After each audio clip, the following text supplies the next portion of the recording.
wake up feeling like you really don't belong. You can't explain it, but when you close your eyes you see familiarity.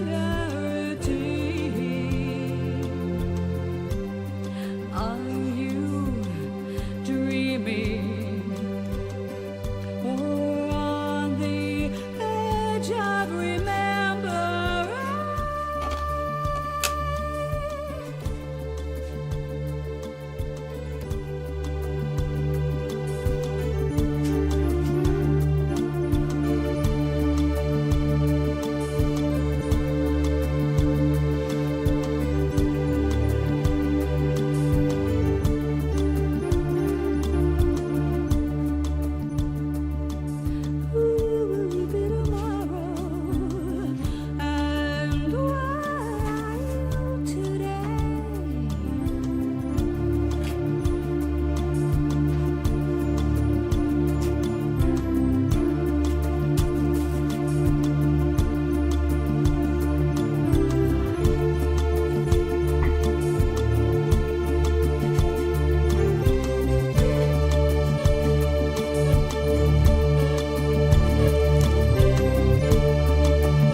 Ta-da! Okay, happy Sunday. Good morning. I have been up so long, I actually had, I had a big breakfast, which I don't always do. Anyway, today, while I was eating my big breakfast, I decided, I need to go back over felting soaps for a few reasons. One, it's fun.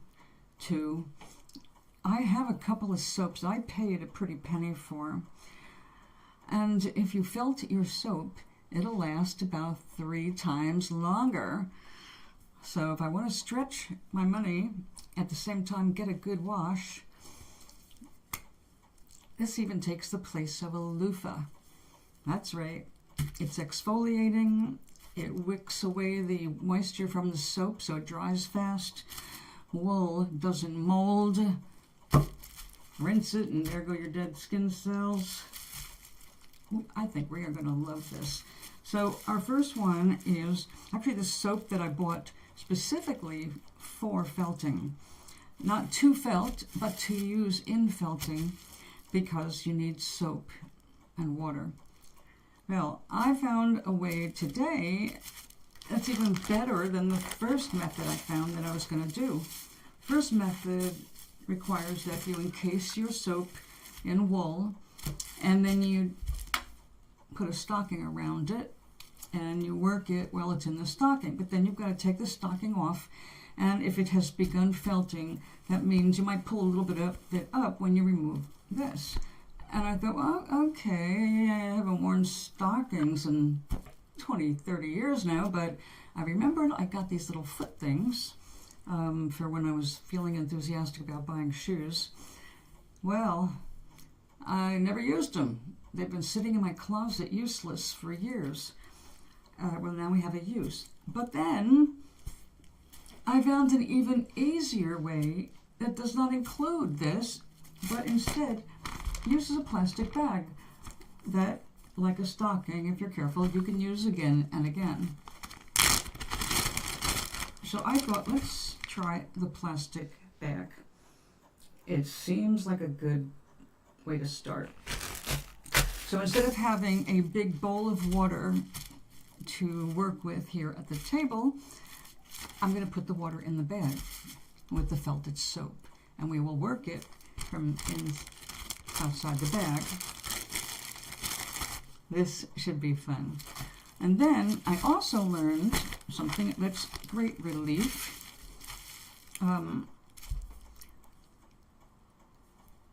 Well, of course, you can do additional artistic things to the felting once you get the regular done. But when it is not even completely felted, every time you wash with it, it becomes more felted. So it just gets better over time in terms of denser felt. And I guess at the end, when all the soap is gone from inside, you could open it and stick another soap in there if you want and refelt it, or just use it as a scrubber because it's good enough to use in the kitchen and replace some of the stuff that, well, I know one I use is plastic, and it would be really nice to replace the plastic with something that is good at scrubbing but not good at molding, since we know the problem with sponges, even the ones that are not real anything but plastics, they mold. Let's see what happens with the wool. Okay, so the method that looked like the smartest and that used the least amount of wool while still being extremely effective was doing it kind of like laying out, we did over a template to do the first two projects.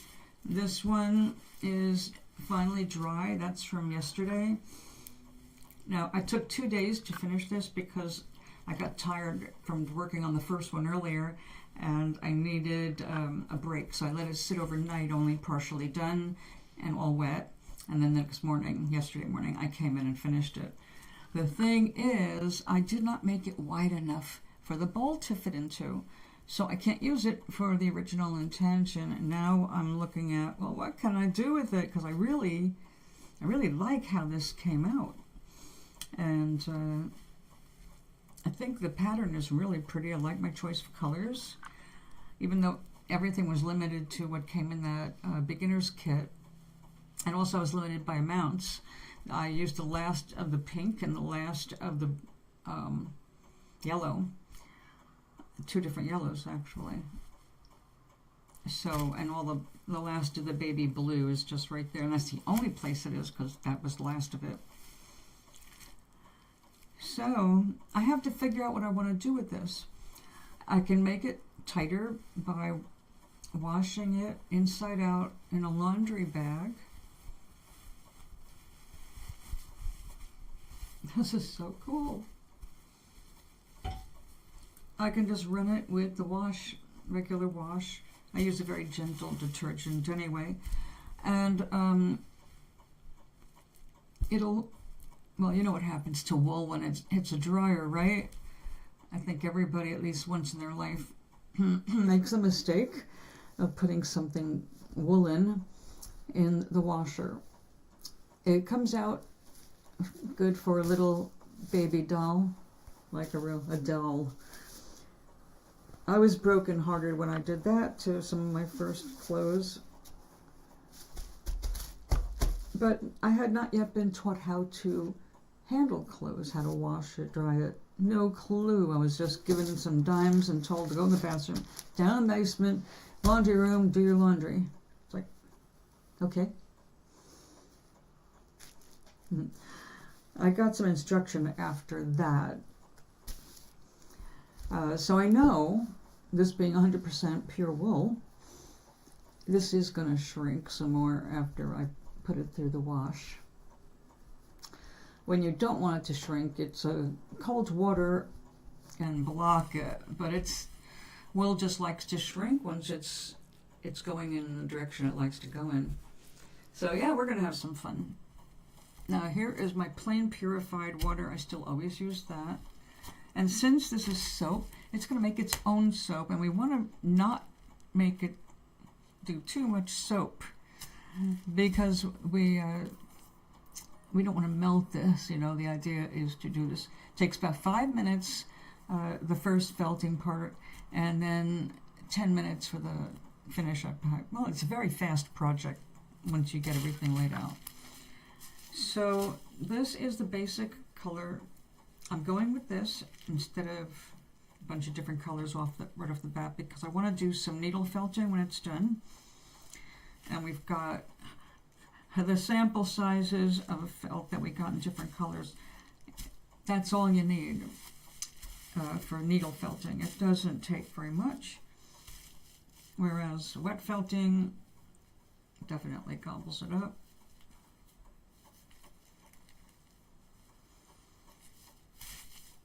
Now the woman who I am going to be imitating in part, she laid it all out crosswise and she went 4 layers deep, basically until you don't see soap.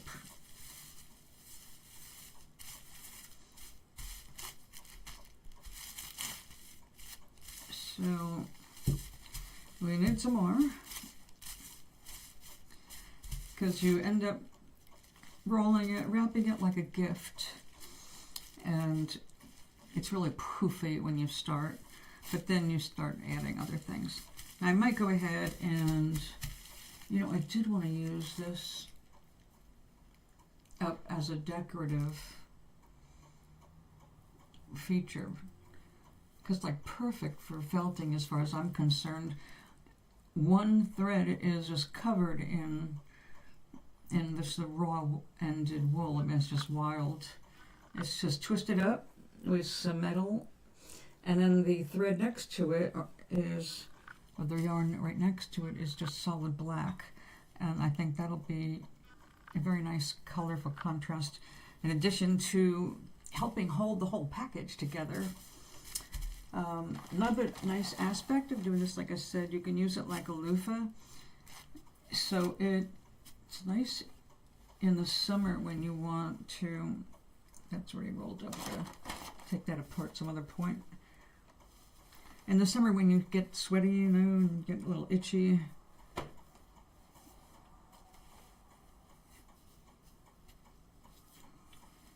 I think this is going to be the perfect texture to help with that. Now I have some more of this coming in black. I am very excited about that. Black is such a fun, dramatic color to start with. I love all the light as well. It's great for just black and white show different aspects of the color. It's just beautiful. I love it all. Probably why I kind of lean toward the arts and all that color stuff.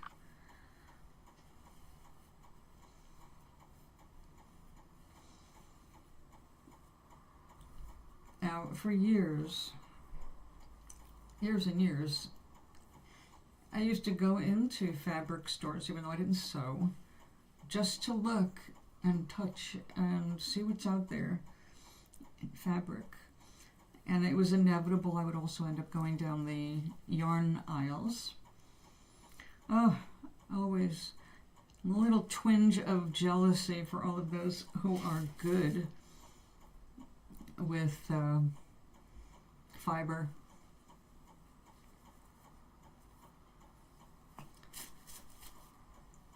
But wool has always been something that appealed to me.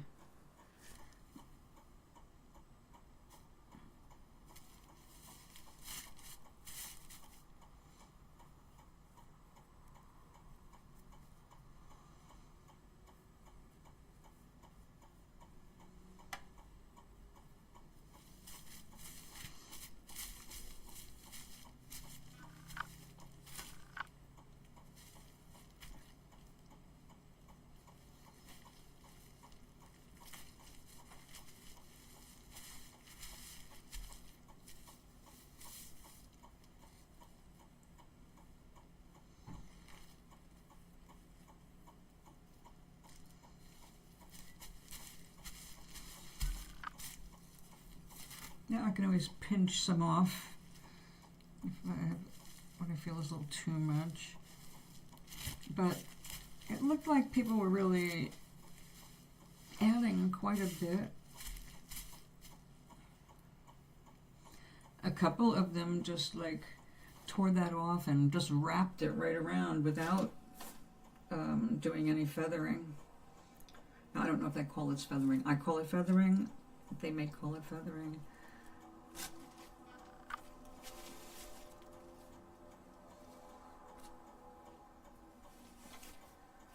That's what it feels like, right? Feathery.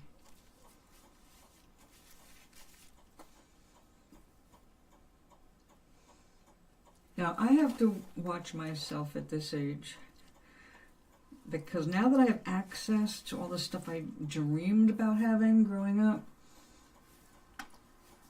I don't want to take myself off track of my other important projects that I want to do before I leave this life. Two of them being books. Those must get done. But everything else, well, I do those for fun too, but this is just nothing but sheer joy of finally being able to play with fiber.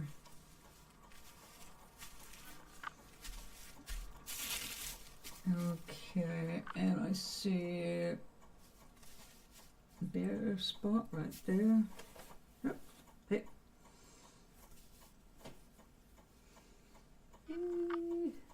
Okay, we went a little hog wild there.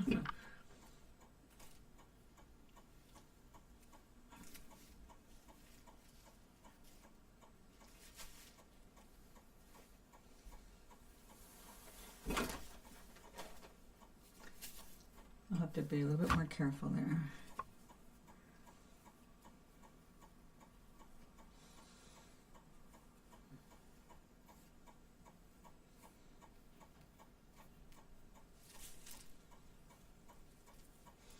So since I had a big breakfast, I allowed myself to make a cup of coffee, because I don't usually do more than 1 or 2 cups an entire week. And I had a problem with the filter last minute.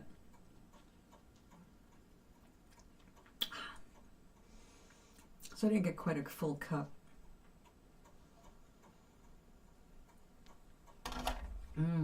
But I will enjoy it as if it is.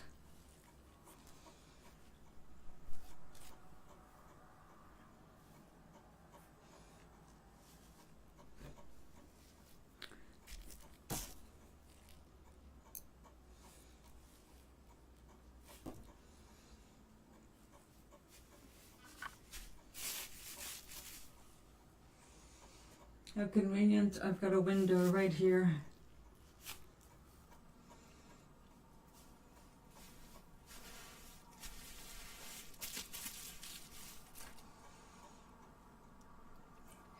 Well, I can still see. Okay, let's fix you. What is going on here? I'm just going to cut this off.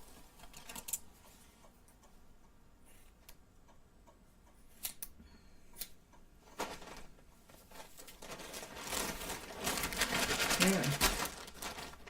Contain yourself.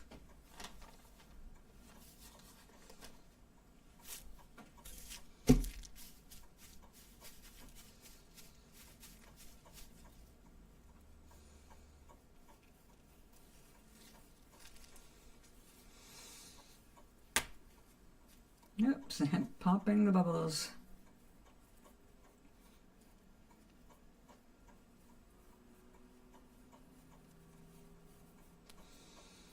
Now, from my observation, I could be wrong, but I think I could be right. Still learning. The more floofy, the easier it is for them to interlock their layers.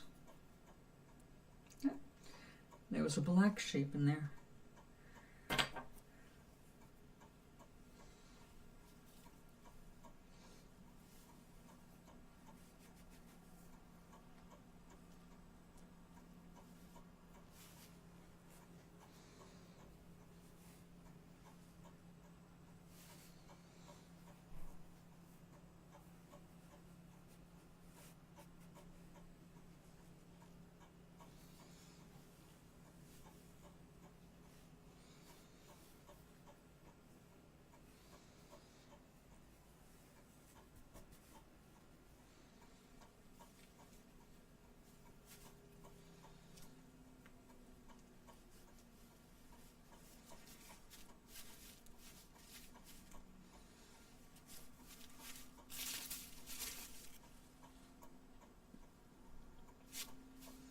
A little more over here.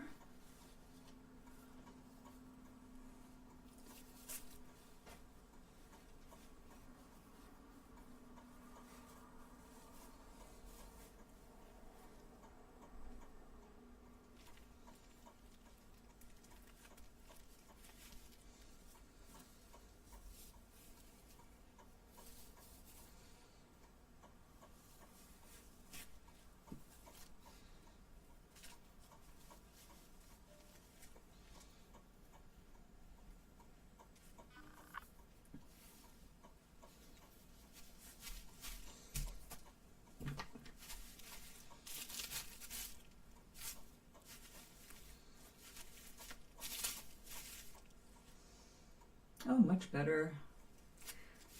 Okay. Now, there's different ways of doing this, and I wanted to try a little bit of everything today. Well, not everything, because one method is to have a bowl of water here, and the way you felt it is by keeping everything wet and stretching the wet fiber over the soap. You do melt more soap that way. But I'm going to try that eventually. Maybe not today, because I don't really feel like bringing a whole big bowl of water to the table. And I have another project I want to do where this failed. I made a new template, and hopefully that will not fail.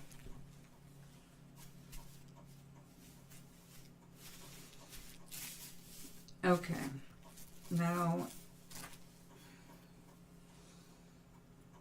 I am going to want this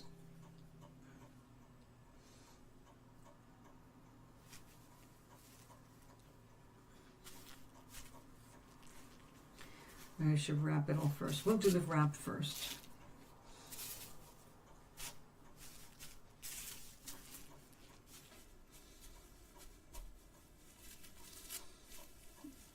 I already shaved down the sharp edges. You don't want sharp edges.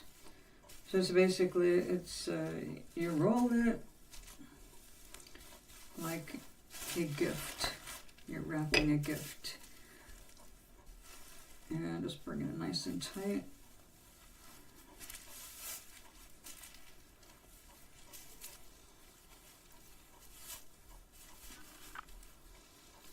Now, this woman in Australia was not having to tie anything down. She said the nice, lovely thing about wool is it wants to work together, and without having to go through a soak initially to get it to this point, you can just gently work it in your hands. The wool is full of lanolin, one of the reasons it works so well and suppresses mold. Basically, it just wicks everything away, it dries fast. That's why people like outdoor gear made of wool, because even in a terrible winter, if you get wet, you will not freeze the same way you would if you had cotton socks, for example, or cotton mittens.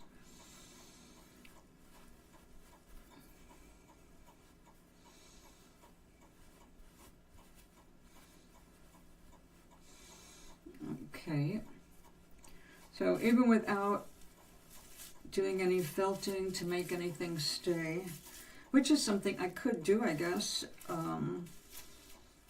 You can go ahead and do some of that needling, and that might be interesting to see the difference if I do some on one side and not another. Well, let's just do one thing at a time. Okay, so we've got the package, and I really love this yarn. I've been waiting years to find a good purpose for it. I'm preferring to find something I could make that I could wear, because I really like this. But failing that,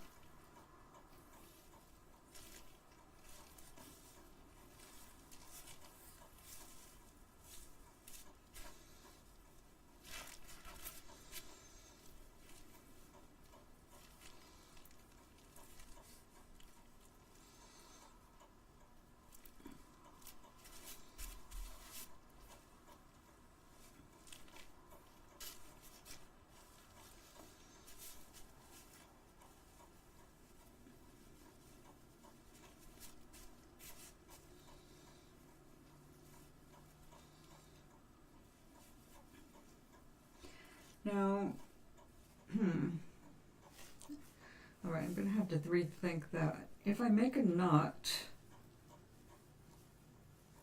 I don't know how well that will felt.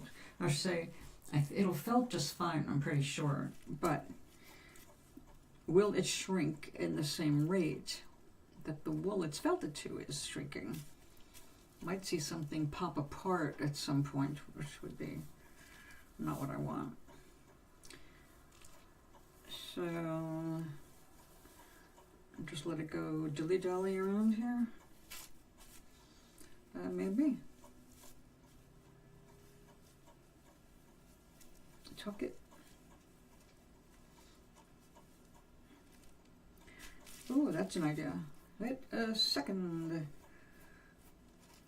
Why don't we do a little weaving?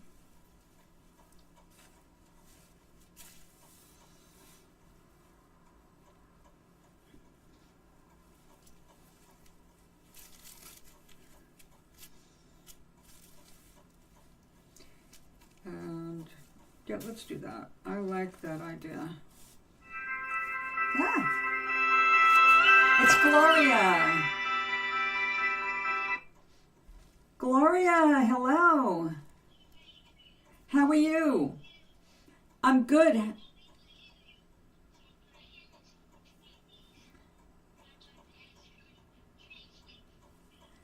Okay. Okay. Hello? Hi, Harriet? Hi. Good, it's Adrienne. How are you?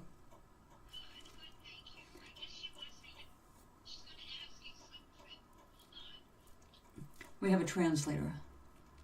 Good morning, Gary. It's Gloria.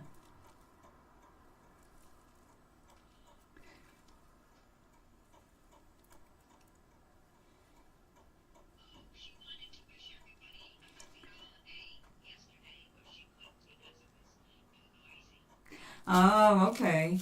Well, I understand that. I understand that.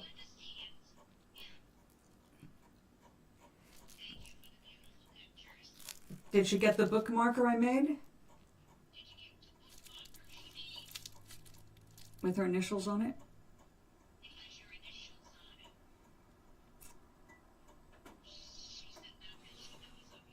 Okay, well, that's coming. Yeah. I've taken up a new hobby, and it's felting. So I'm actually showing people right now on live stream, but it's okay. And the person that is actually here in my room already knows about Gloria because he's been watching my stream for years and years. So everybody, we've all been interested in how Gloria is doing. She's got a much bigger audience than she knows. So I wish you could tune in, but go ahead. What does she have to say?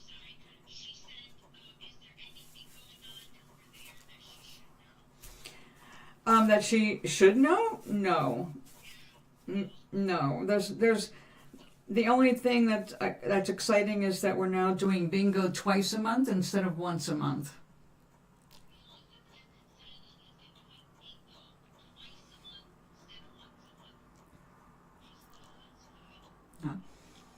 And the Wii bowling is growing. Yeah. Everybody's doing pretty good. Nothing dramatic. Anything that happens, I will send her a note.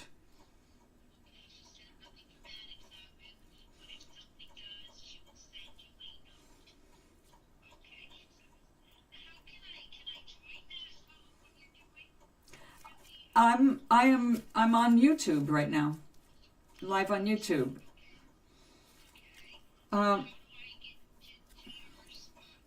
Well, is that your phone that you're on, or is it hers?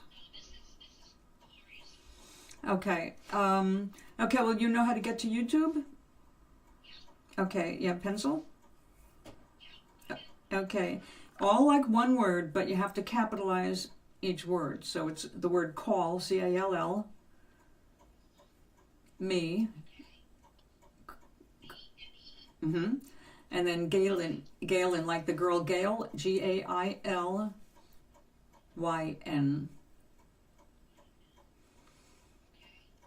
And if you go to YouTube and you do a search on Call Me Galen, spelled that way as one word, it should bring you to my station, and you'll see that the last few live streams have been about felting. And I'll be here until noon. I'm here every Sunday from 10:30 to noon. Yeah.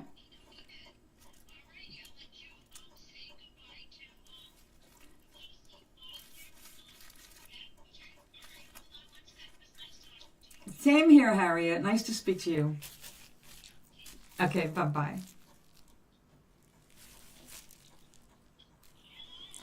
Hi. I hear you. Oh, I hear you. Oh, okay. Okay. That's the problem. Okay. Doc, are you awake? I was born in the year of the horse.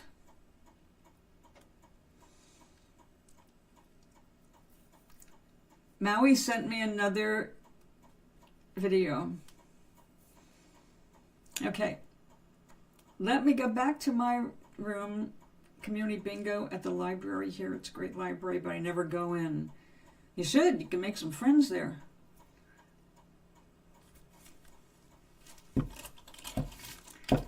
Libraries are great places to make friends. Meet people into the same things. Our local library has surprised me with its culture at times. Sometimes I don't know why, but it just comes as a surprise. And people getting involved with the arts. It's a very artistic community. So I'm not surprised I landed here. I still don't know why I'm here, but I'm here. I am enjoying my time here, so I guess that's why I'm here. To have fun. Like I tell everyone. Okay, so I am weaving this because I want it to be strong.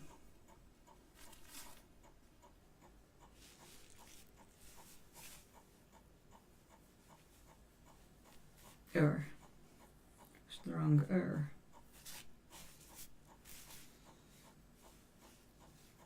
And we will do this. It's already picking up. It's already picking up the loose wool. I think that's a very good sign. So we're just going to go ahead and double knot that loosely so it can do its own thing. And we'll see what this does. Well, it'll be colorful. Okay, so now in it goes.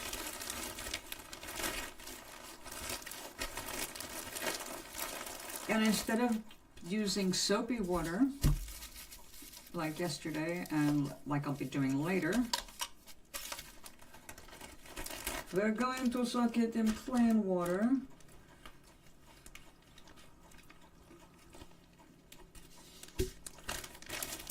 And it could use more plain water. And one of the secrets is to put it in a warm, sunny place.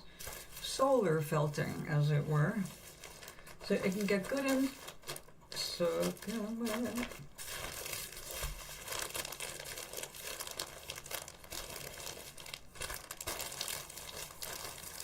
And you just lightly wish it around. And so it's the kind of thing we can have a whole conversation while this is going on, because it's all extremely gentle.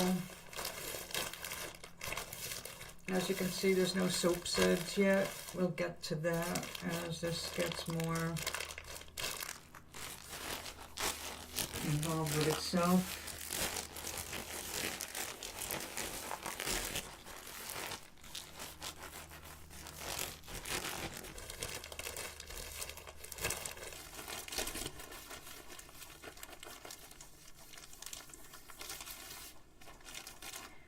They have bingo at the casino. Honestly, that surprised me. I don't know why. I guess because I'm not a gambler. Only thing I used to ever see at a casino was, well, gambling tables, slot machines. That's it. But these, obviously, you pay more to play bingo. The prizes are much bigger. I'm sure better than what we have had here lately.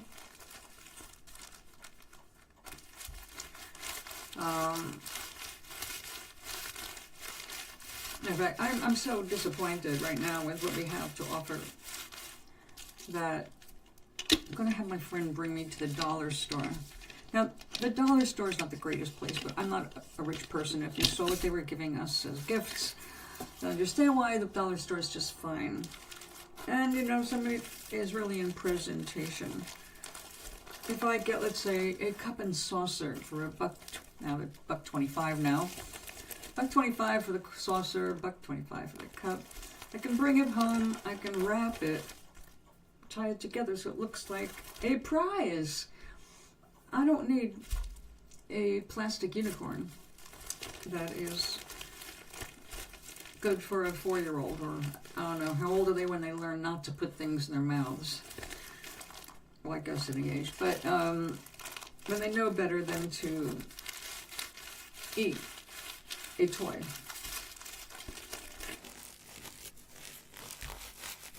I have to say, this is very baggy.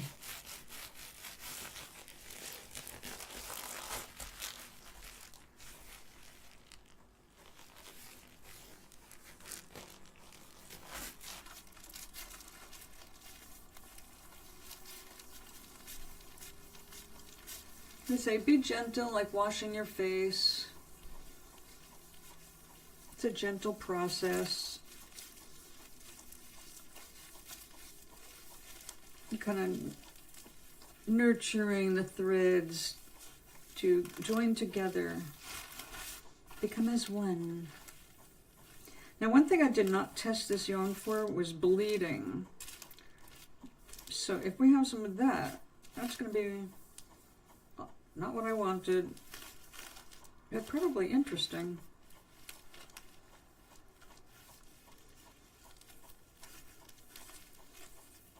There we go. We're getting suds now.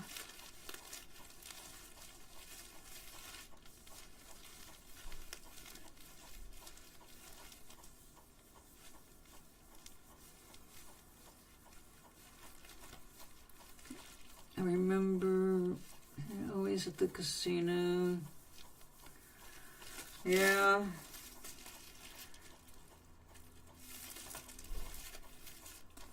Well, at least they're nothing like them.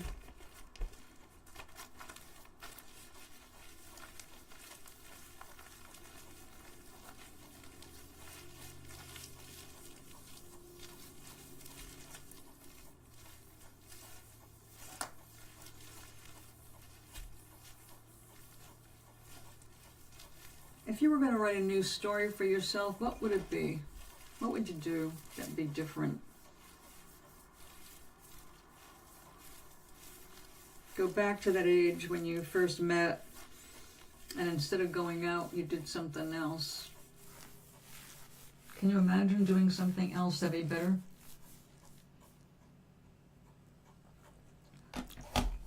As if you were a screenwriter writing a play. Like, oh, that path sucked. Let's try a different one. Come up with a new story.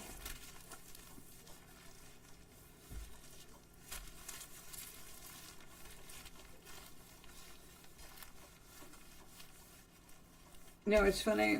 I can go back to being 17, 18 and say, okay, well, what if I actually, instead of ending up on the street, I ended up in college like planned?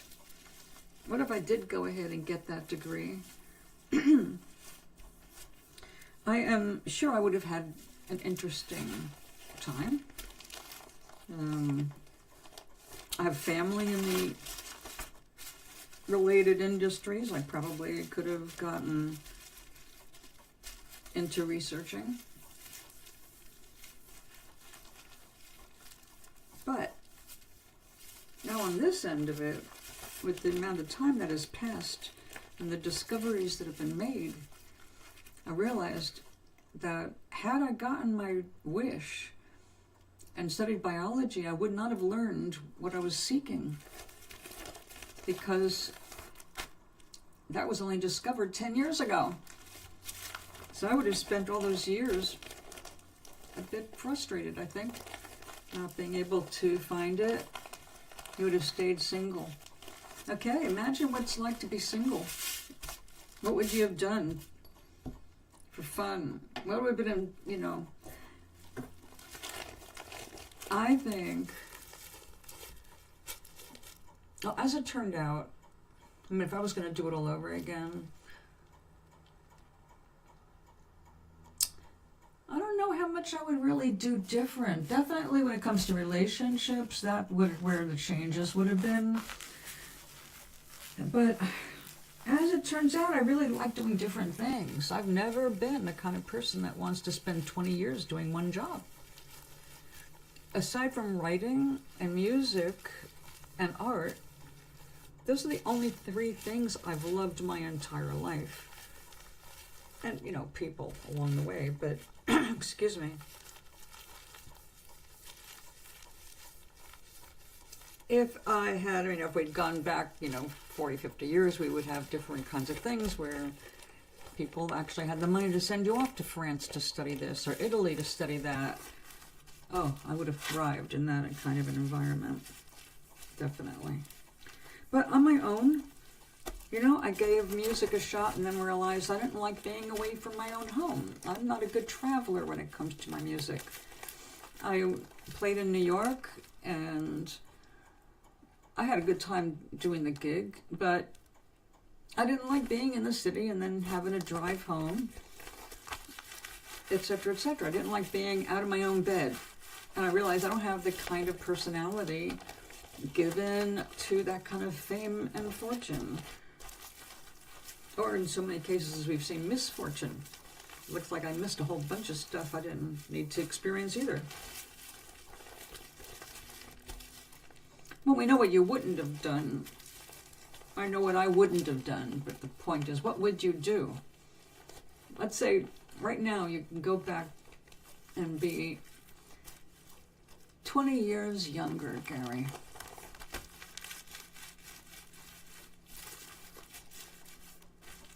And yeah, you can keep knowing what you know. You've accumulated knowledge over all your lives. What would you have done? I mean, we're not solitary people. We're not meant to be alone. You don't have to become somebody's mate. But we do need to pair bond, It's in our DNA.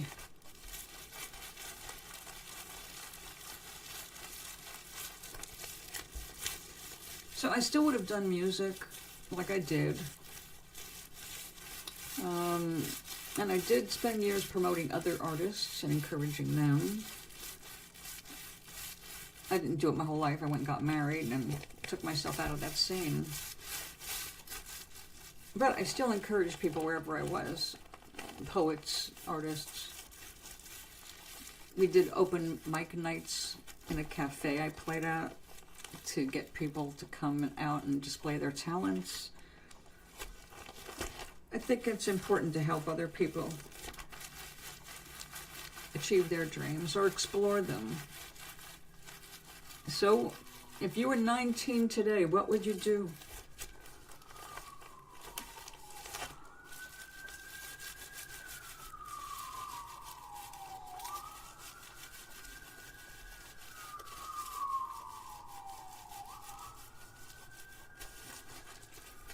See, my first boyfriend was a great guy, but he was too much older. And not so much in years. He was 28 and I was 21. And at that point in your life, that's a very big difference, because I met him by joining his band, or I should say a band that he was in. I joined as a singer and also classical guitar. But when the band finally broke up, I wanted to, of course, continue my career. I was already in music when I joined the group. So I had no intention of just, that was it, I'm 21, it's over? Right. So that's where we had our first problem in our relationship. He wanted to get married. He wanted to settle down. And at 21, I was just getting revved up.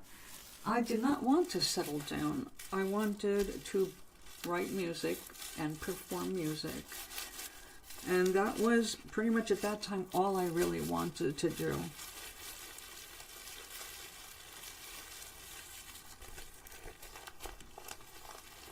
But it was always about the music. You know, it's never been about becoming famous.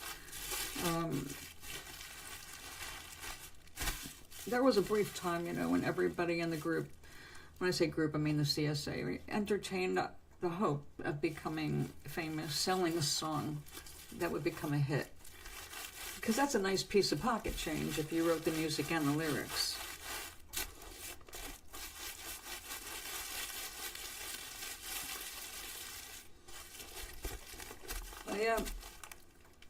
Once I got involved on the professional level, you know, it was just disappointing. It really was disappointing, because I was very much an enthusiastic cheerleader for everybody. And when I went into those competitions on my own, as a songwriter, you know, you're by yourself, I just wished people good luck. You know, if I heard a good song, I was like, yeah, man, I hope it gets picked up. But most people were not like that. Most people were like, you know, I don't want to talk to you. I'm the star. It's like, I was really taken aback at the competitions. It was like, oh God, you know those beauty pageants that kids talk about? Where kids are really forced onto stage before they even really want to do it, but their mommies want that for them. Well, now we know don't do it, because that's just setting your child up to be predated. Beauty contests should be banned as humiliating to women, and also it's basically a runway for who's on sale for the rich people who like to abuse young children and young women. So, yeah, we shouldn't even have those. But this songwriters thing it felt kind of the same, because backstage, I was all like, all right, here we are, we're all the finalists, you know. And actually, by the time we got to finalists, we were all getting along just fine, except for the actual winners. The world band that was the winner of that particular songwriters contest, and they were not all really nice people. They were very much about themselves and making sure they cut a deal. So there was a bit of, on one hand, they were presenting themselves as humble musicians bringing world music to the stage, and behind the scenes they were, well, at least half of them were full of shit. And I'm like, yeah, you know, I don't like that. I don't like that.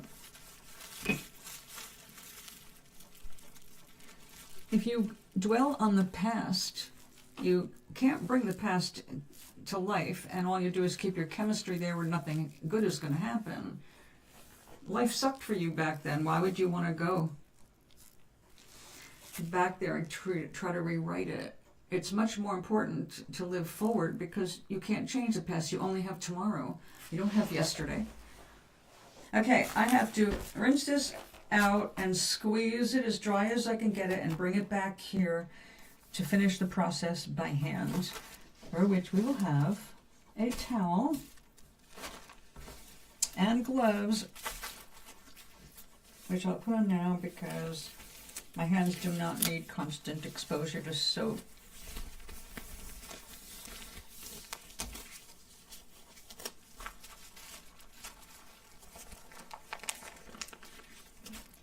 We want to go forward, so think of something you'd like to do from now forward. Something fun.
It's really hard to squeeze the soap off soap.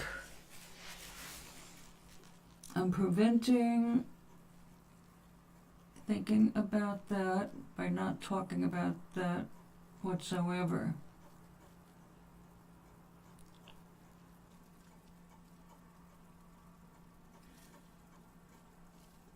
No, never go back. Talking about doing something fun. If you were able to be young again, without the restrictions, without the choice you made that you don't like. But you don't have to go back to come up with something better. You're here today. You're here now. Now's the only place you have power, right?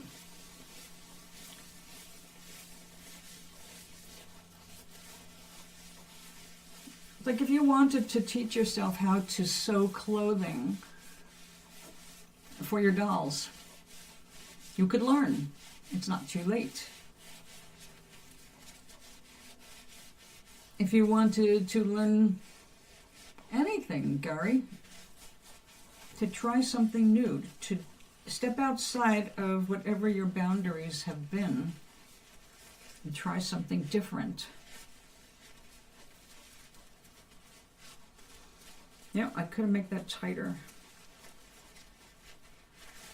Well, this is still going to be interesting. Because this is still going to be like a big loofah.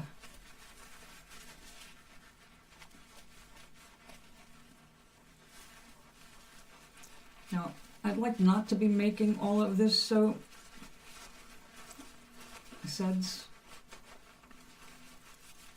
Fortunately, once I do the final rinse, I can just let it dry for 24 hours. And we'll have it better.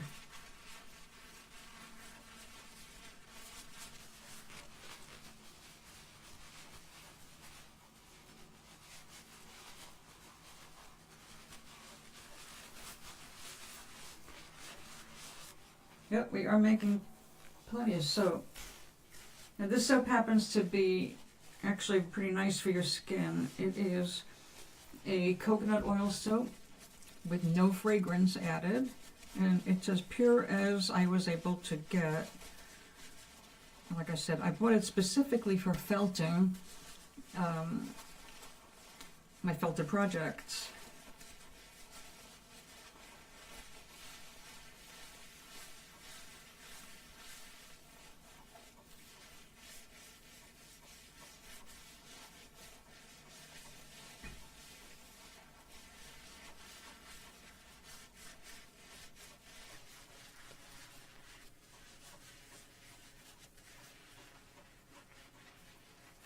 Now there's a theory that by creating your future more intentionally, that you can also change the past without attempting to, because it's not as fixed as we think.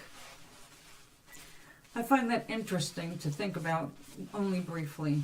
It's just too much to fathom. Okay, so we have this is not... Yep.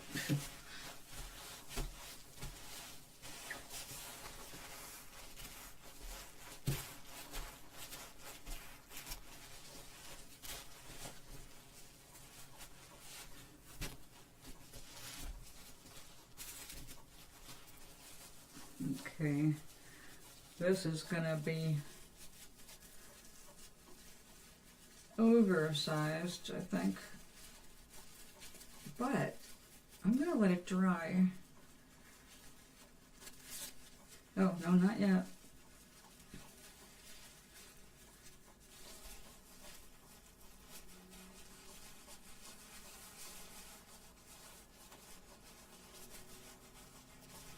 That's not attached yet. If you can lift it off, it's not going to hold on when you use it to scrub your back. But this extra stuff should feel really good.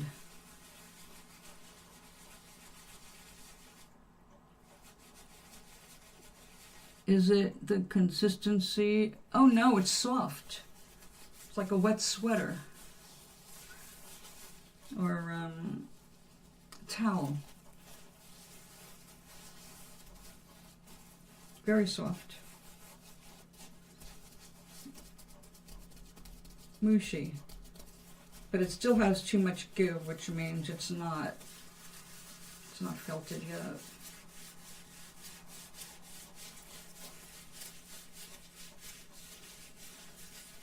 Now, I don't have any round soaps, or like Dove, you know, or the stuff that's got the curves. That actually felts better than square or rectangular soap. This is a rectangle. Angles are a little harder to felt, and I'm understanding why. So I know what I'm going to do next time.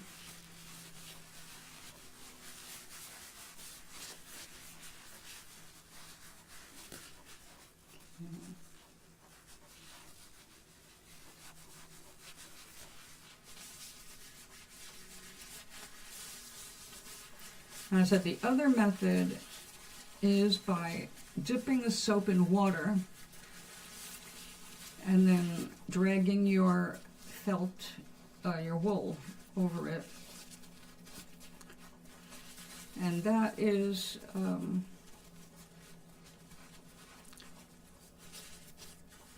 it looks like it could be a fun way of doing it. I will have to try it and decide after they're dry. Is it holding up the way I want it to hold up? There's some really cool effects. I mean, basically it's like felting anything else, except you don't have to add soap to the process in this one.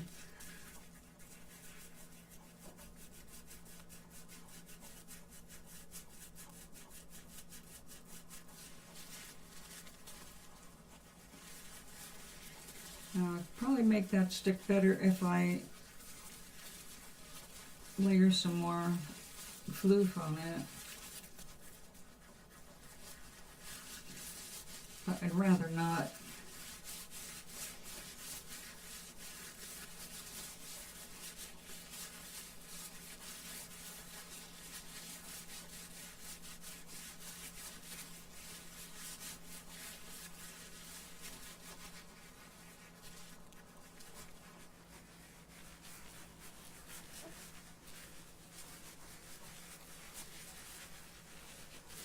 Now, one thing I would say in using the direct soap method, which, by the way, when you're done layering this stuff, you got to stick it in a stocking or wrap it in cheesecloth, which, again, you're felting through that, and when you start to see the it felting through their stocking or your cheesecloth, you have to take it out before it adheres and then pulls your work up. So I'm not sure if that's really the way I want it to go, but I'm gonna have to try it at least once. I have 2 more bars of soap I can shave down the sides and do something with.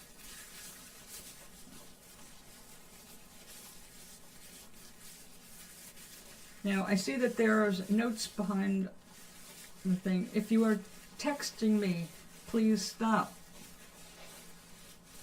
I am not in a position to read your texts.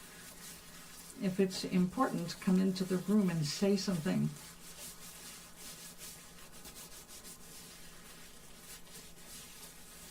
I'm not talking to you, Gary. You're talking to me right here. All right, so this is starting to tighten up now. By focusing on the ends that were like oversized, we're starting to get a more consistent end here. Now this part is supposed to take about 10 minutes. And that's the boring part of it, I guess. But it's also, it's kind of cool. It's kind of like working with clay in a way, you know, it's a tactile satisfaction. Now, when it's completely dry, it's, well, it's like the thing were you here when I showed what I finished yesterday, or did you see it yesterday?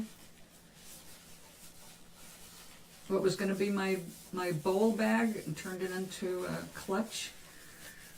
Actually, I just don't know what I'm going to use it for at this moment, but I love how it turned out. So it's a keeper for something. Yeah, this is not felting.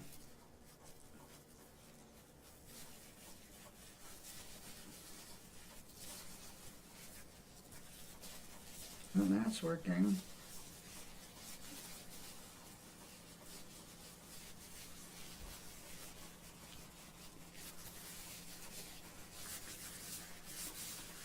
Well, when it comes to sending soap, with the price of postage, you'd have to send me money for the postage. It cost over $7 to send Gloria that little thing I made out of toilet paper tubes, and it was like, didn't weigh anything but $7.50 or something like that. Like, oh, I won't be doing anything I can't stick in an envelope.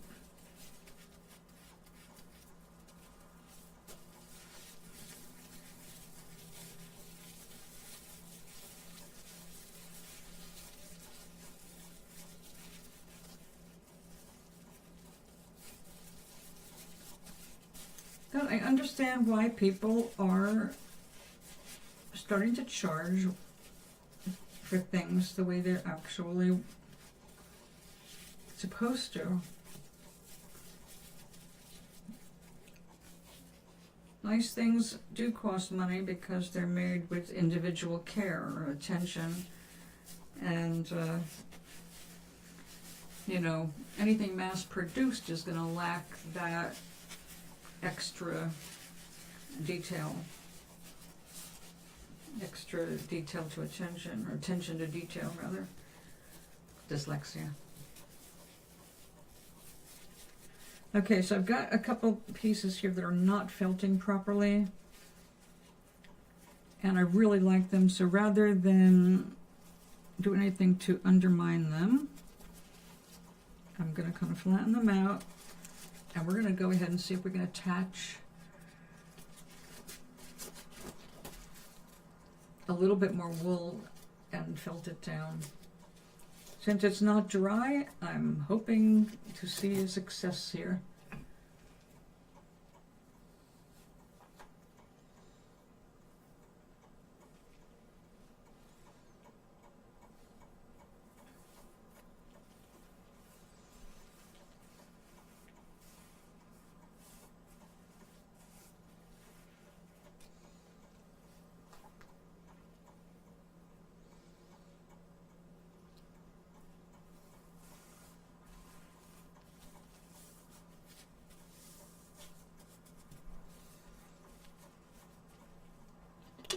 Oops, spilled all that.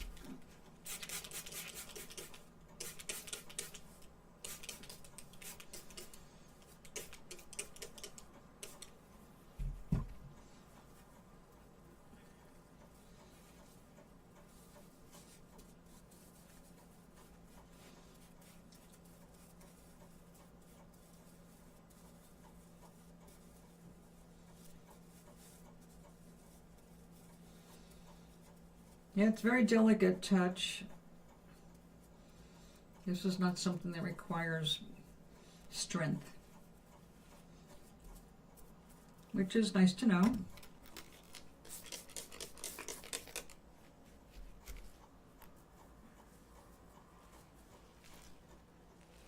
You still want to rock?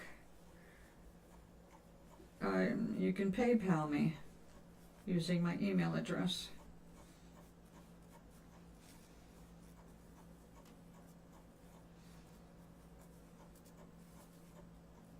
I don't recommend mailing cash.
Now we get this to felt. That will hold these yarns down beautifully. Looks like a little veil.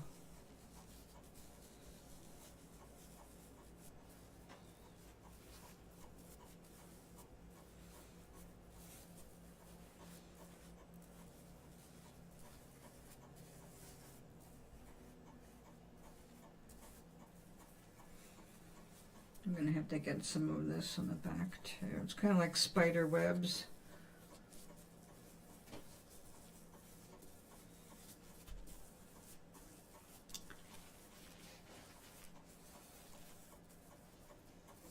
I'm glad you said something about the rocks because my sister's birthday is coming up and I intended to give her a good part of my collection.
Yeah, this, you can feel how much more coarse this is compared to the merino.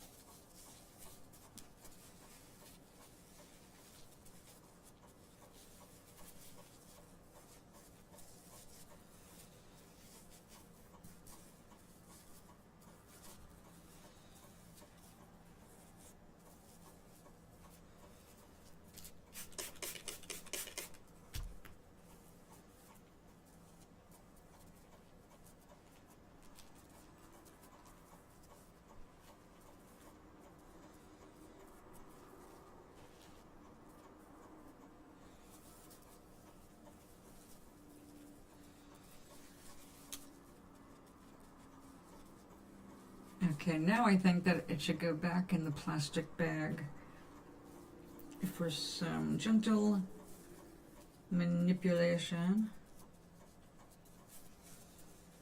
Although I guess I can just keep doing this.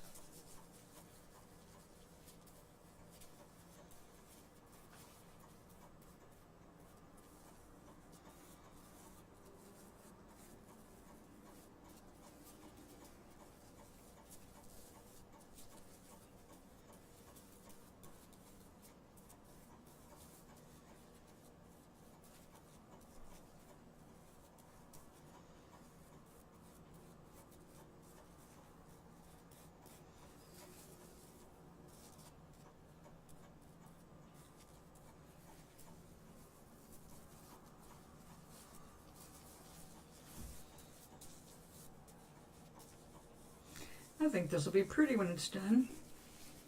I think I can do much better. But for a first time, I have now learned a lot about layering and how much wool I'm really going to need to encase a bar of soap.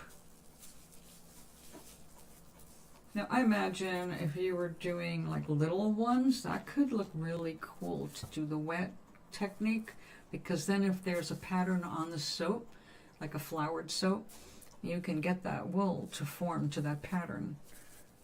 And that can be pretty cool. I don't know how detailed it could get, because you build up the wool, but you may not have to build up that much. This is a nice wad of wool. But I'll go back and look at that young woman who was doing it direct to soap.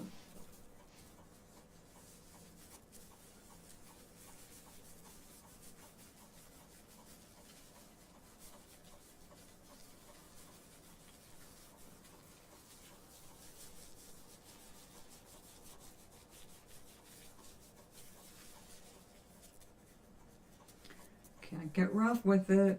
You'll tear all your little cobwebs off.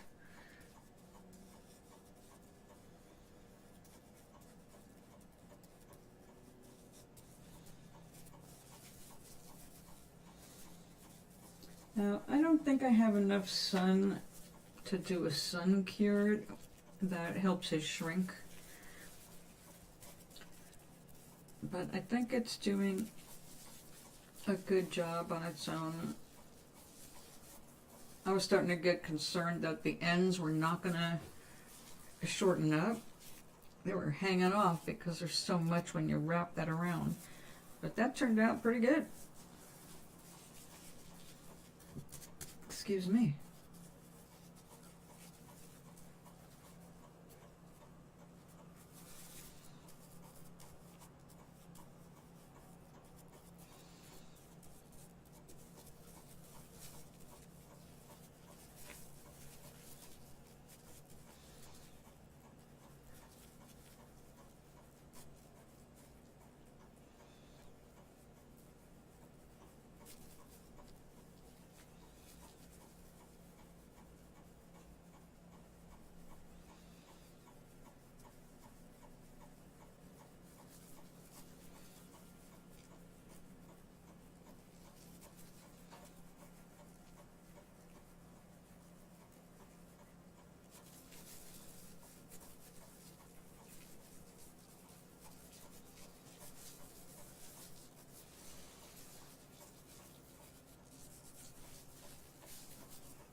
noticed that the woman who was teaching this particular technique must have been to the dollar store.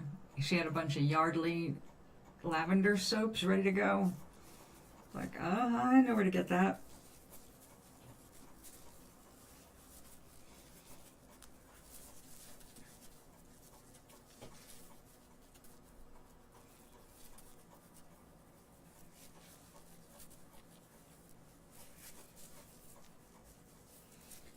Yeah, this might work nicely as bingo prizes. I get to have my fun, and people get to choose something besides candy. Usually I just pick chips because I don't buy them. So if I win a little bag, I use that as justification. It's okay to eat this, you won it. But I don't generally buy chips. And now I can make my own crackers. So the only cracker I buy is a Triscuit because I can't imitate those.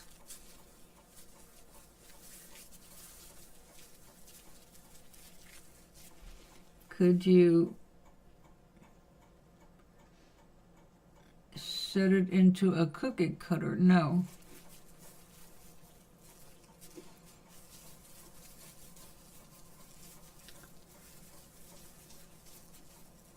Why would I want to put this in a cookie cutter? I mean, it's soap.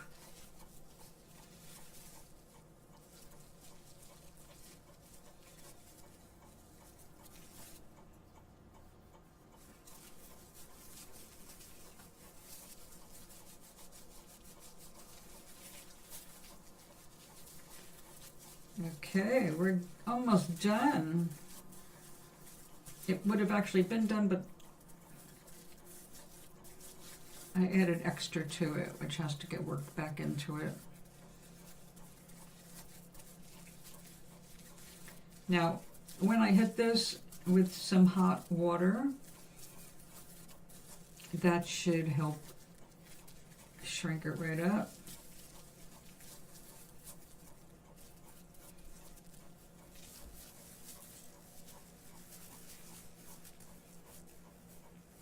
They do have, if you're doing needle felting, Gary, they have templates. I have some little templates that you can use for needle felting, but not wet felting. The template for wet felting I have here. This is my next one for my ball cozy, because that's what I was trying to get with this pattern. It came out so nice. White inside because of that same white, and the colors on the outside. It's got a nice weight to it. This actually could carry something. I just don't know what to do with the.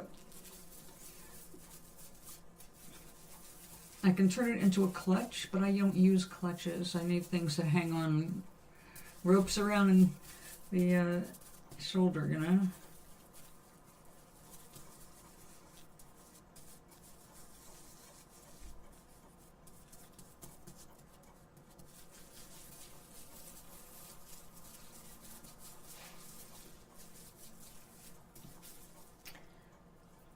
Look at that, it's almost lunchtime already.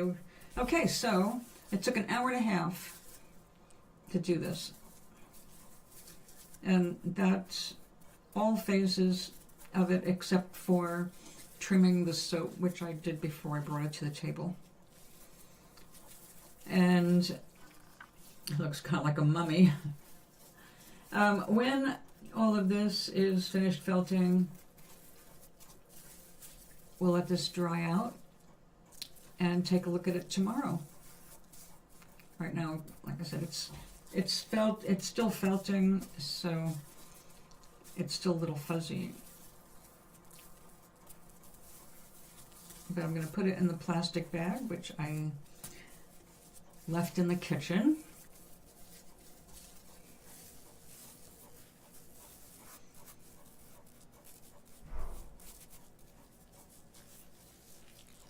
to make a different shape. You don't use cookie cutters for that. You use a template.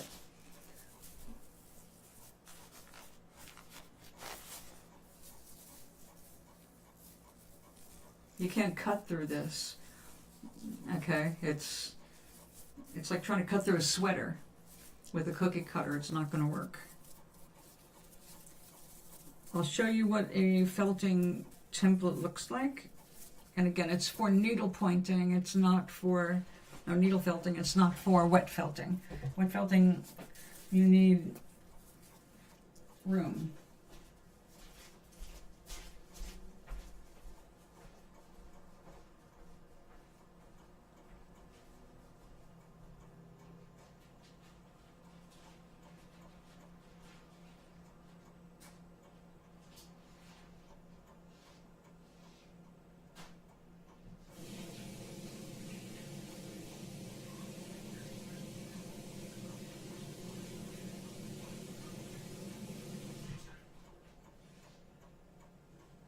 Okay.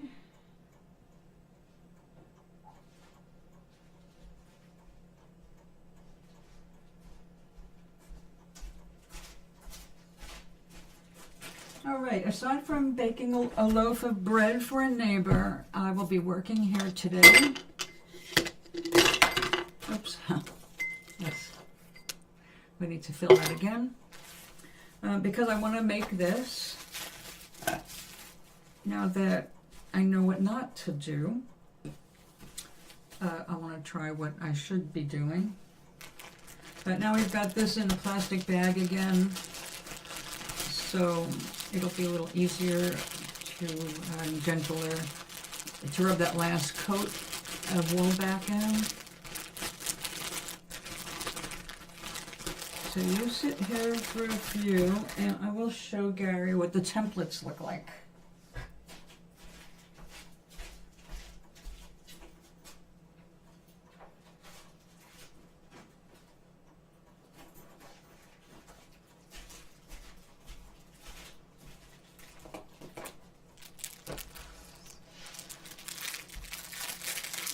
These are actually felt, so that when you hit your needle against it, you don't snap the needle in half. Come on.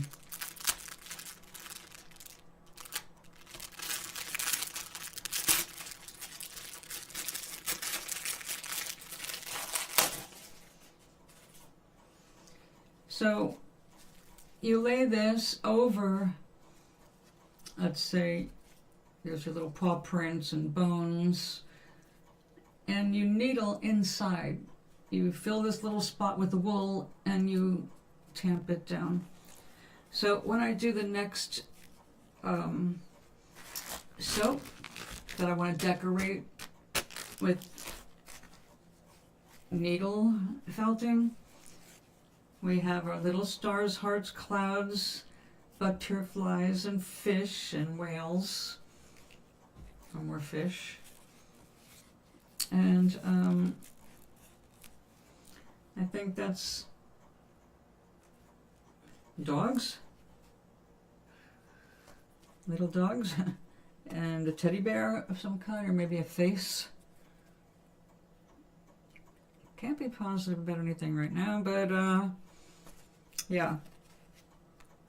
They're cute.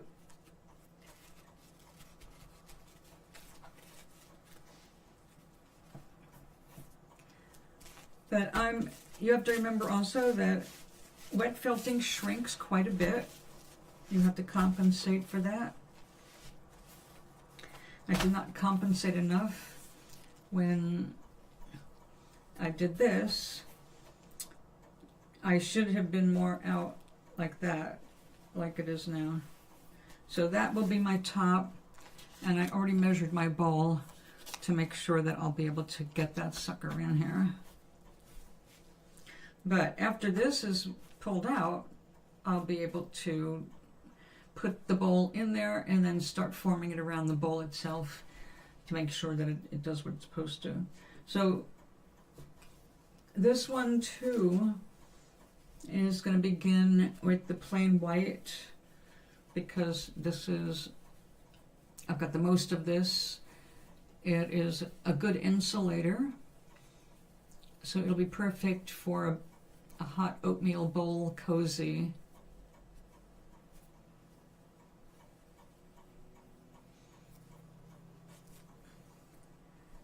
Now, I have lost count of how many videos I've watched to learn about this.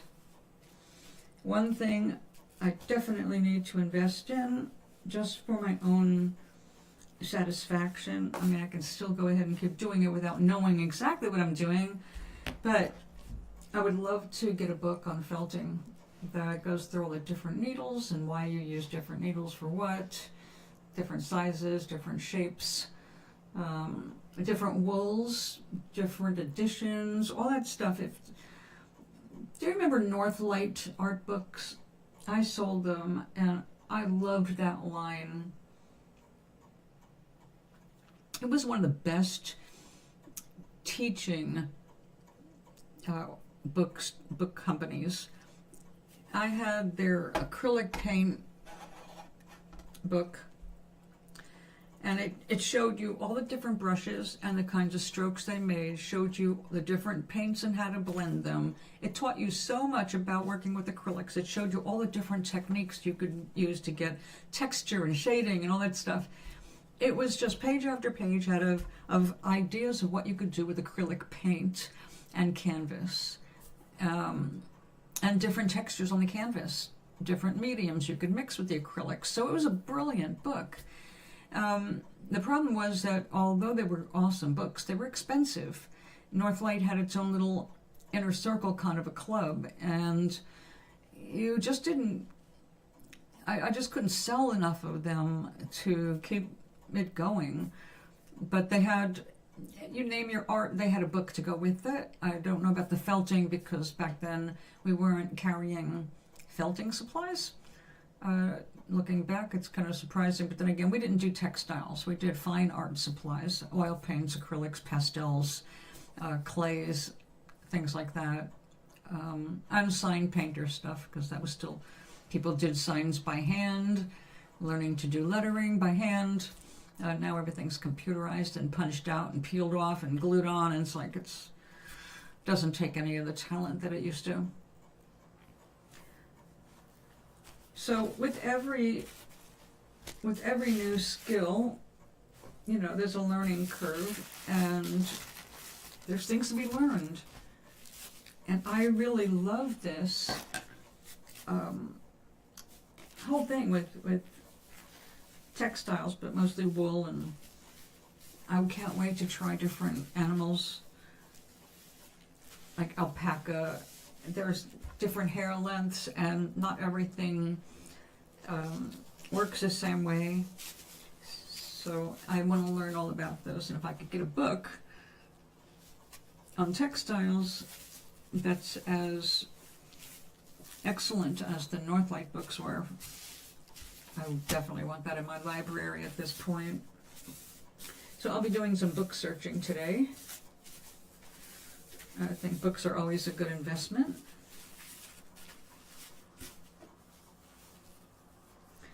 Well, mostly there are some things that are not worth wasting money on, but any reference books, yeah, I'm a sucker for reference.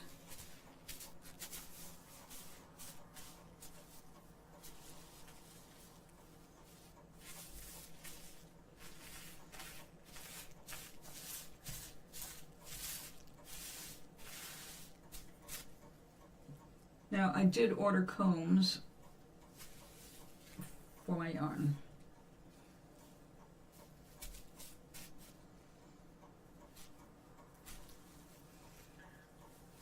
That helps keep all your stuff running in the direction you want. And it's also good for blending. So if I wanted to mix another color in, like let's say another earth tone, I could comb them together and get new kinds of tones.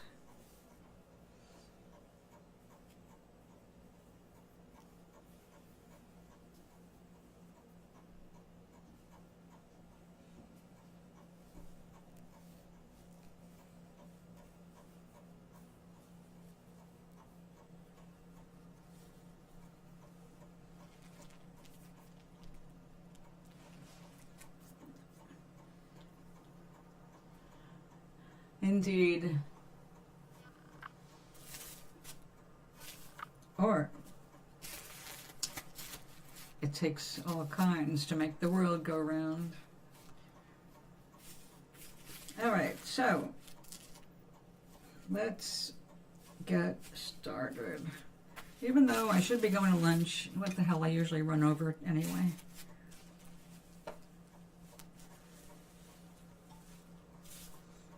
Now, in this case, we let things overlap because they're going to get flipped over.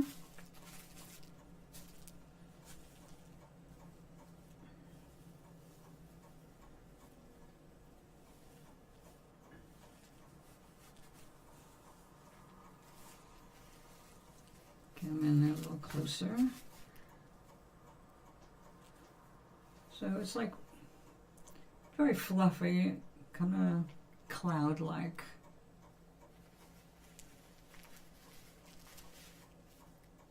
Yep.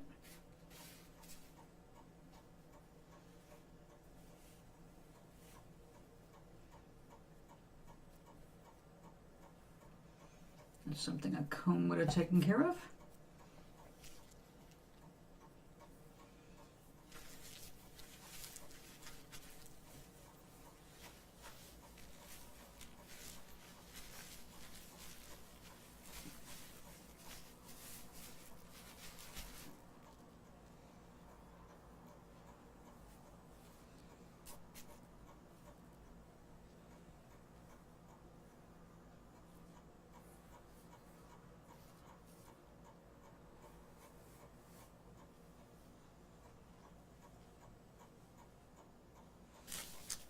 Well, let's get you down here first.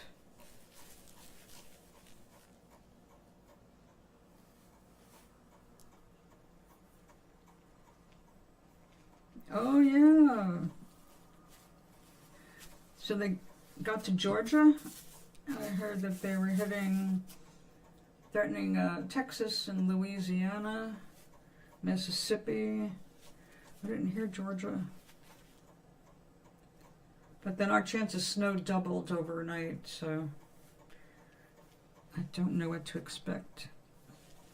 I like to watch Max Velocity and Ryan Holiall on YouTube. They're both really good.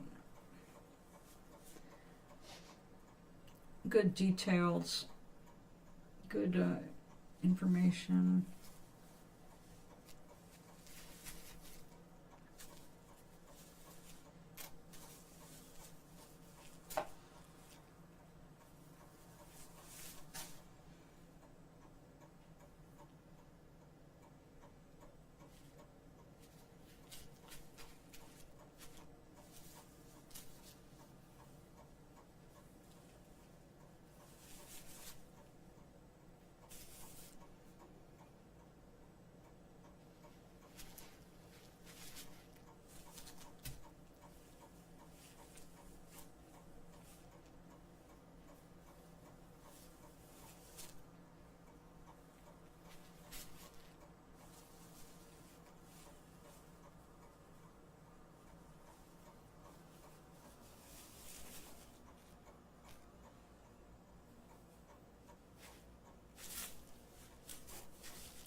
Ooh, that's a long one.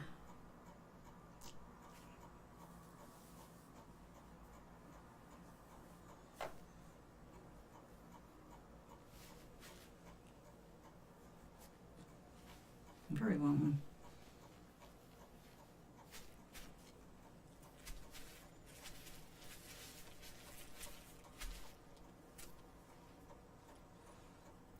Well, let's get you out there.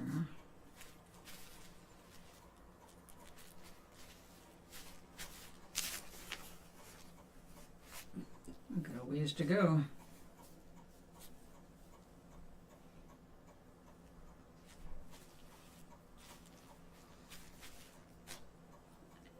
You have tornado horns in your neighborhood?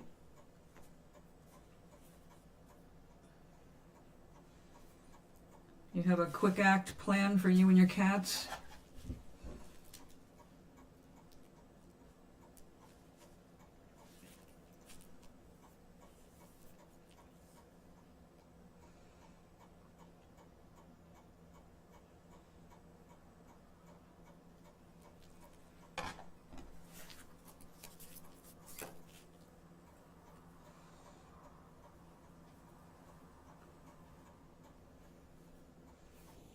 We had a tornado in the neighborhood when I was down in Pennsylvania.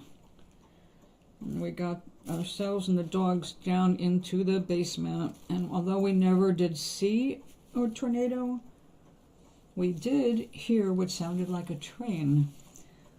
And we were not anywhere near trains. So we were very fortunate. But we were as ready as we could be. In fact, I was streaming that day. I took the laptop down into the basement and talked about the tornado live. I don't know if you remember that. It was a few years ago. Oh goodness, about 5 years now, right? 4 years? How long have I been here? I moved here in 22. Yeah, my goodness, this is my 4th anniversary this month. 4 years in Connecticut. Or 4 years in this apartment. 5 years in Connecticut. Wow, the time went fast, didn't it? Seems like just yesterday I moved up here.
Wow. That.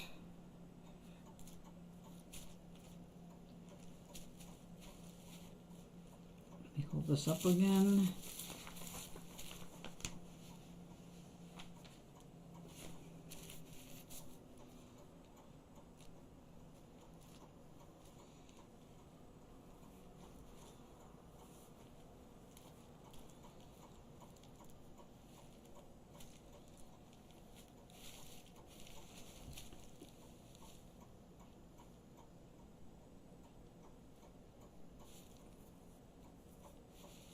Wow.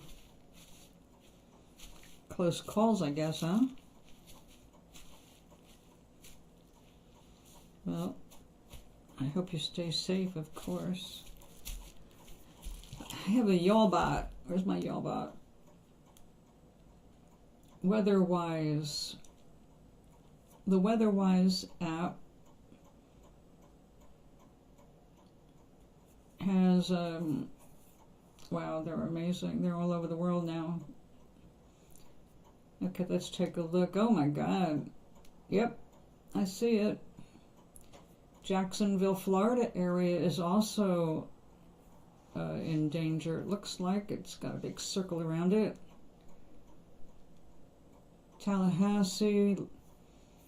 Whoa. Apalachicola.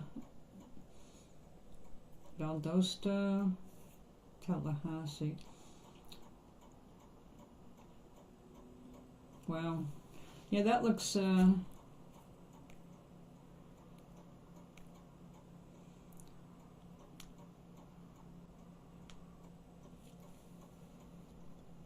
that looks bad.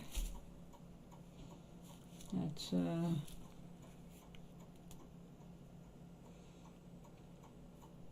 the brown stuff off to one side, that's Florida.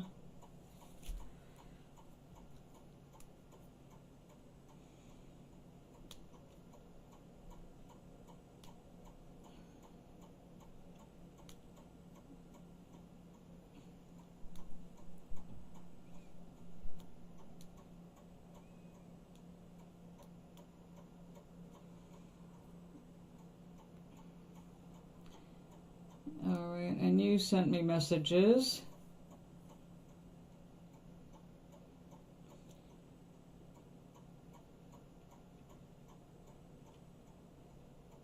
What is that, where you go if you have a...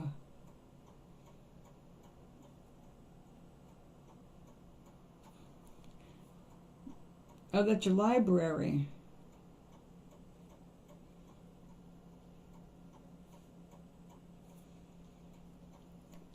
Okay. Didn't understand what those were. Do I have a clock ticking? No. The nearest clock I have is in the bathroom. It's this big.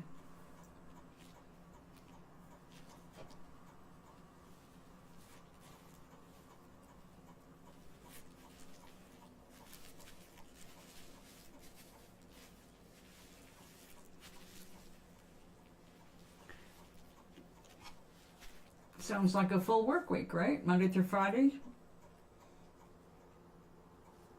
You have next Saturday off, right?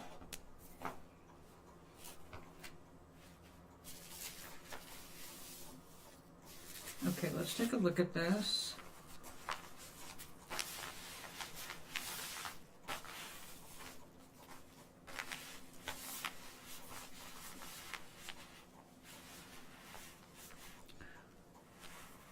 All right.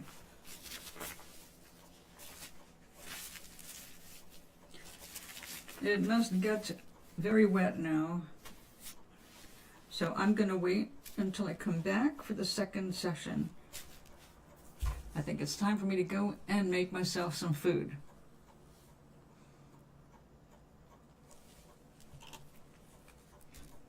They decided to move me to beauty to fix the mess over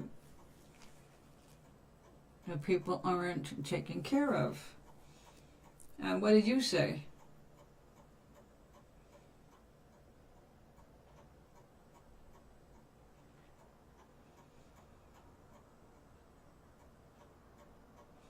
Why aren't the people taking care of it? That's a manager's job. So it sounds like what they do is they just hire assholes, and then they do whatever they want, and the managers don't do shit, and then after they screw up an area, they put you in it to fix it.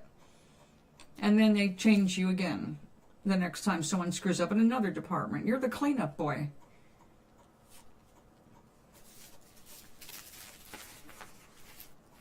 Yeah, you deserve more than you're getting paid.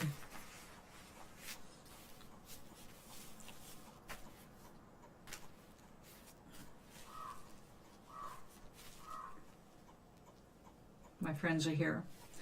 All right. Time to go. Yeah, I can't imagine why you would be, Gary, but you're just going to have to go in there and it's just another day you're getting paid. It's not exciting. It's just...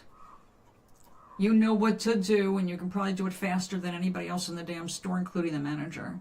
So, show them how it's done. Take before and after pictures on your phone.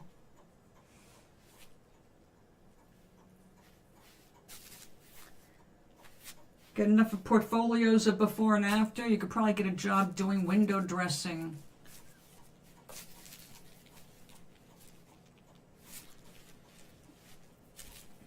The house manager just moved out. Oh, is that why you don't have a... Wait a minute. You had a maintenance guy and now the manager is gone?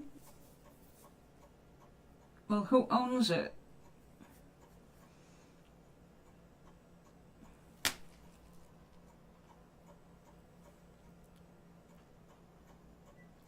Oh, Gary, we already know you do an excellent job. It's just not fair that they don't take care of the other employees and make sure they do their jobs. If they were doing their jobs, they wouldn't have to keep moving you around to clean up other people's messes. That's my point. You got to shit for management.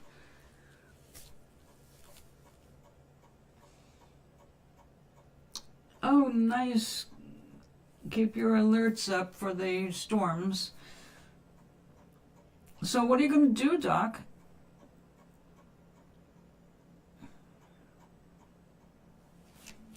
Why did everybody disappear all of a sudden? Why did the person actually move out?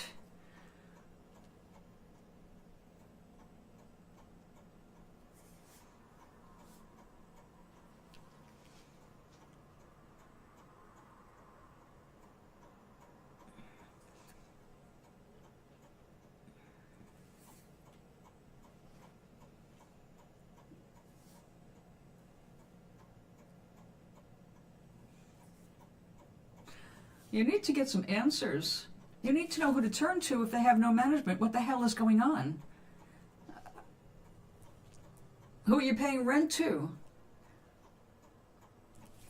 Are you doing it online through Rent Cafe?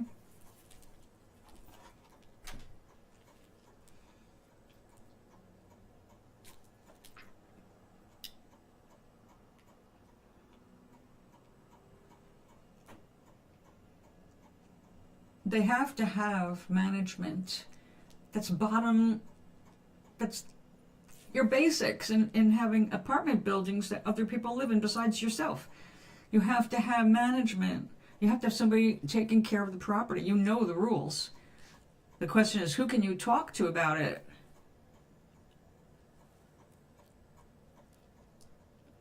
The owner of the building is the only person you can turn to? Sounds like it's time for a big complaint. You got to talk to daytime management and see if you can finesse any information out of them. You pay rent online. Yep, that keeps you out of it keeps them out of the loop. They're trying to eliminate people.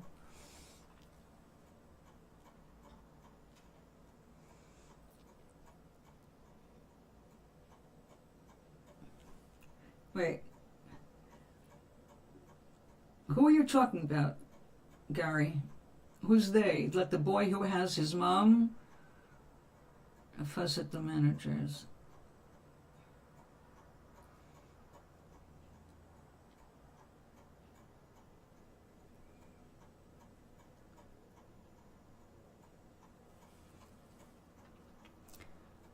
Some people get away with everything. That's true. That's true. But the buck stops at the managers in every business. That's why they have managers. When I was the manager of my department, the buck stopped at me until I had to go hire to the assistant manager of the whole store or the manager of the whole store. My department was my department. And I was responsible for inventories, for orders, making sure everything I got in got put away. That was my job. And selling, of course, and relieving other people when they took breaks. But we all knew our departments. We knew our materials. We were able to consult over anything in our department. We were very proud of that. How can you learn a department, learn everything about the stuff you're selling to be able to sell it better to a person who comes in? Being able to answer questions used to be a big part of working on the floor.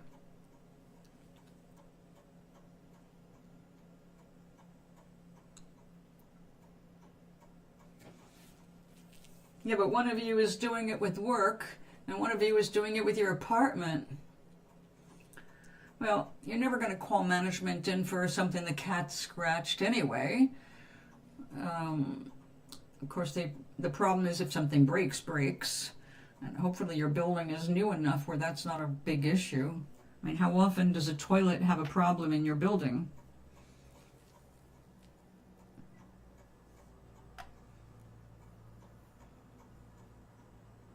Well, all you can do with the cat is make sure they have alternatives to scratch.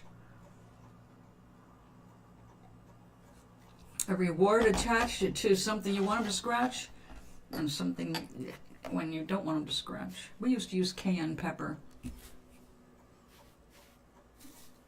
When my cat started digging up my plants, that's when I got out the hot pepper that ended that like that. It won't hurt them, but it'll hurt for the moment. You just don't want it to get in their eyes. But cold water. Oh, I see. Your manager only has the job because of his mother and he's an adult.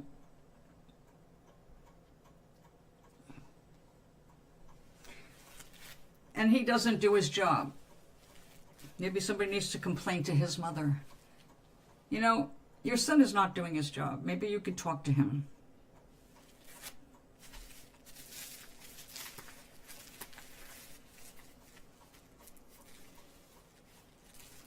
Yeah, so then they shift you over to clean up the mess of somebody else. Yay! Is that what you get paid for? Apparently. That's what I'm saying. When you go in and it's not what you want it to be, and if you can't affect how you want it to be, then you have to make the best of it. You have to take pride in the fact that you do a good job and screw everybody else. Let their work stand for themselves. Eventually, people get tired of having to clean up after other people. And they say something. You still have to do it, right? They moved you to that department to clean up the mess this idiot left. There you go. You cleaned it up before. They put him there. He blew it, made a mess, and now they have to put you back to fix it back all nice. I hope they don't put him near the jewelry.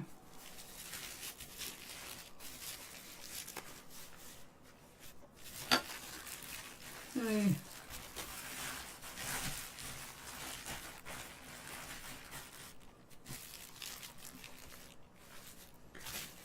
Well, you know, there's lots of ways to deal with that. Luckily with Temu, you can get cheap covers for your furniture. Alright guys, I'm going to go eat so I can come back and play. I am sad that I haven't figured out what to make out of this other than a clutch, a bag. I don't use clutches and it's too big and fat to be a wallet for me. But I will later on see if I can come up with a way to make this cuter. Stick a big button on it and, I don't know, put it out as a bingo prize? Nah, I really like the way this came out and I don't want to waste my felt. So I'll think of something to do with this. Who knows? You can roll it down and you can make it put a planter in there.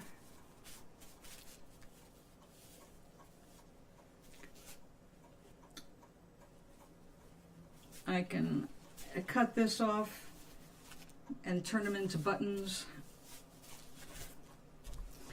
I will think about it before I do anything else. I don't want to ruin it. It took a whole day to make it.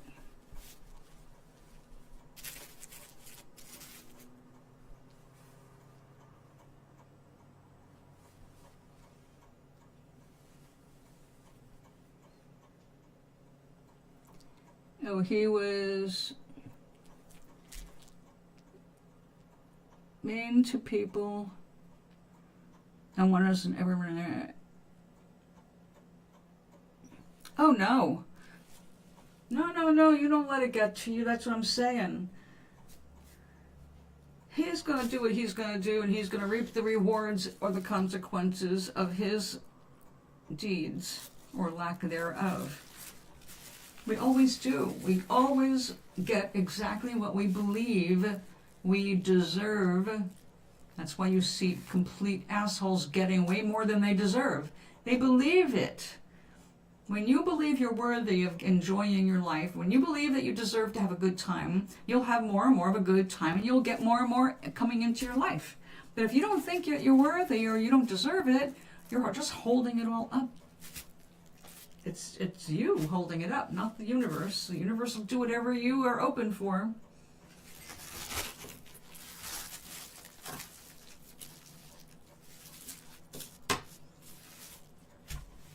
I will be back. Let's see, it's 12:30. I'm not very hungry, so I should be back in about an hour. But I will definitely be back. I am excited to keep doing this. I have 2 paintings to mail tomorrow, so I don't have to do any painting today.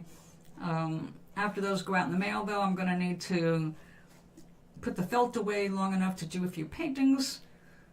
That way I make sure Gloria and Harvey get their weekly hellos from Little Me. We restructure it every single moment we're alive, Gary. That's what people don't get. Your thoughts and your emotions are restructuring the entire world, but through your viewpoint, which is why we want to keep you all looking towards the good stuff. If you don't focus on the good stuff, you are magnifying the shitty stuff. Okay? I tell you, there's 2 feelings, good or bad, or grades thereof, all right? You always want to catch yourself when you're going down, thinking down, and bring yourself back up by thinking of something that lifts you. I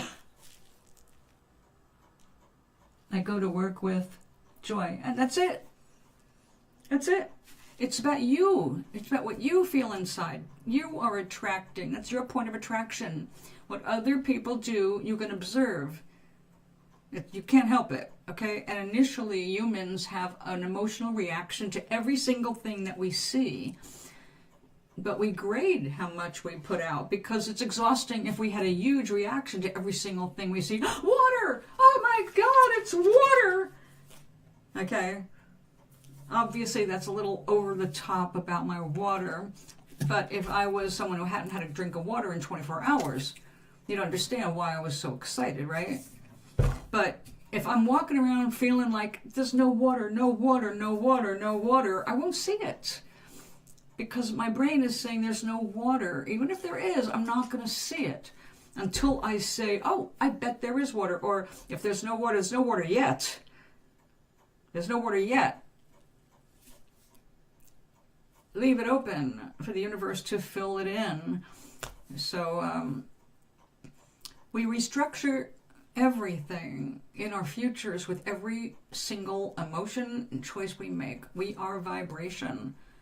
The you looking back in the mirror is not you, is not all of you. It is a projection of you from the universe. You're out in space.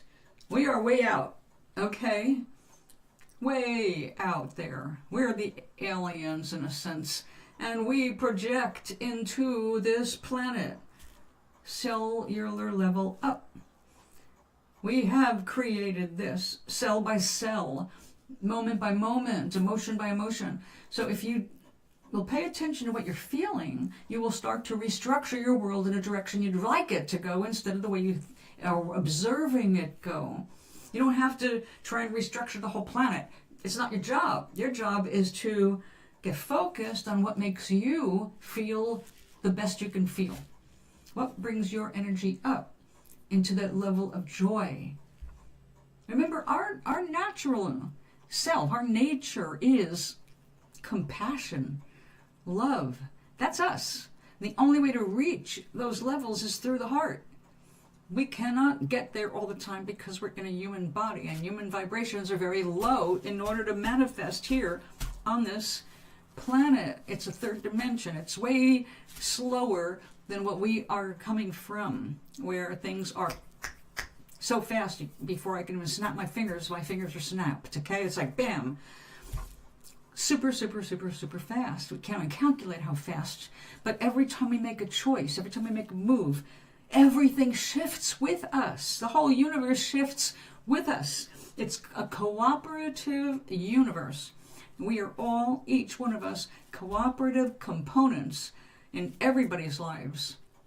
Everyone on the planet, including all of the animals and the viruses and the bacteria.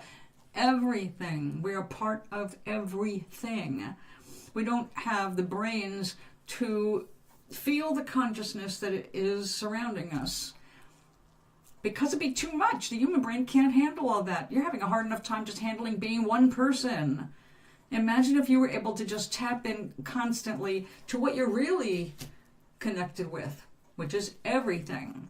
Can you imagine trying to hear everybody's brains at the same time? At the same time, you're hearing the cat's brain and the dog's brain and the bug's brain and the plant's brains. All of that information coming in at once. It's there. You just are not tuned to it because you are a human in this moment. You're not always a human, but you are human in this moment, so you are limited to the human experiences to a huge degree. And you have to learn how to be human. And you have to learn how to use your energy so you can make your experience as a human go more along the ways you really want it to, instead of the way it just haphazardly comes around. But anytime you're feeling afraid, or anytime you're feeling you're losing, well, control of your own life or world, go in the bathroom, look in the mirror, and look right in your eyes, into the galaxy behind your eyes, and say, everything's going to be all right. Everything's going to be all right. Things are always working out. All right? You're part of a vast network that you can't even conceive of, but you're never alone, even when you feel like you are. So, exactly. As a matter of fact, I have a little saying, get your head out of your ass. I just have it in initials and put up on a post-it note. Whenever things start to get depressing or dark, or we find ourselves ruminating over depressing or sad things, that's when you need to get your head out of your ass, because up there you only see the darkness. You need to get your head out of your ass and look at the sky, look at the sun, with sunglasses, don't be an idiot, and inhale some fresh air and get grounded again. No matter what it looks like, if you can connect with yourself, your world will start to improve. Maybe not in huge, obvious ways, but then, yes, frequently, like totally the difference between night and day. So, yes, things can happen very, very, very fast, like that, if you learn to get out of your own way. So, go put on some music, dance around your apartment or your house, go out in this, well, if you can, Gary, I wouldn't, because you've got tornado warnings and storm warnings in your area. Go ahead, make yourself cozy or happy, but do something to lift your spirits, and I'll see you in about an hour.